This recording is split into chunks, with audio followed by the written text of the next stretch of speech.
Hello again. I have another story today for you. It's about a fictional monkey, but I think he is somebody that you'll be familiar with. Today's story is Curious George, Snowy Day. George woke up to a wonderful surprise. It had snowed all night.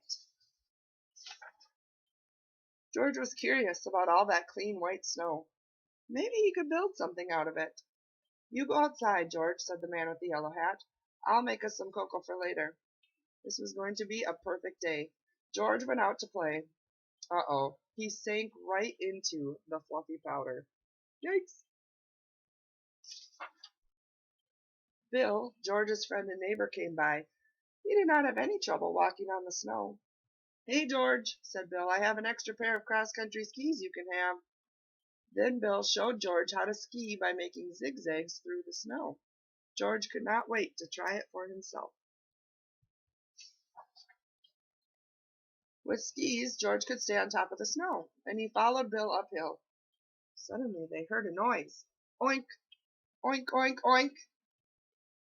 Bill said, "I'm going to find out what that is. You wait here." George waited on top of the hill in the cold.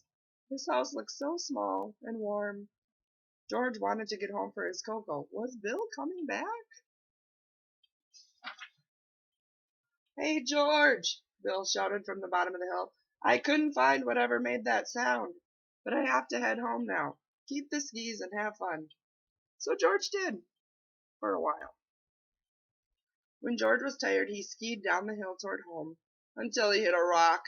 His skis flew off and George tumbled the rest of the way down. George picked himself up at the bottom of the hill. What would he do now? He spotted two children pulling a sled. They were walking on the snow, but they did not have skis. How did they do it? It had to be those wide, flat shoes they wore. "Vinny, I think he likes our snowshoes," the girl said. George nodded. "Vicky and I live on the other side of the hill," said Vinny. "If you come home with us, we'll lend you our snowshoes so you can get home too. Climb aboard the sled."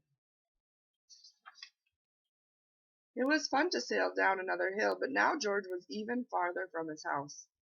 "Here you go, monkey," Vicky said. She gave George her snowshoes, and he climbed on the sled. "Bye, monkey. Good luck." George began his long journey home. He was cold and tired, and climbing up the hill was hard work. The thought of a nice steaming cup of cocoa kept him going. Oink! George looked up. There was that noise again. He decided to follow it. A cold, lost pig! What was he doing out here all by himself? And how could George rescue the poor pig? George remembered how Vicky and Vinny had rescued him. What George needed was a sled. It had to be flat and big enough for the pig to sit on. A fallen sign nearby looked like a good choice. What a ride! When George got home, he found his neighbor, Farmer Rankins, talking to the man with the yellow hat. "Thanks for bringing my pig home, George," the farmer said. "He got out last night before it snowed." "Good work, George," said the man with the yellow hat. "There's some cocoa waiting for you inside." That was exactly what George had hoped to hear. Skiing, snowshoeing, sledding, and now cocoa. It had been the perfect snowy day. Like I said, George is a fictional character, but he does some really fun stuff. So I want to know, have you ever been cross-country skiing?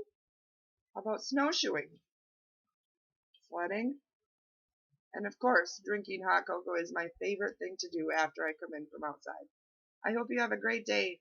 Enjoy the snow.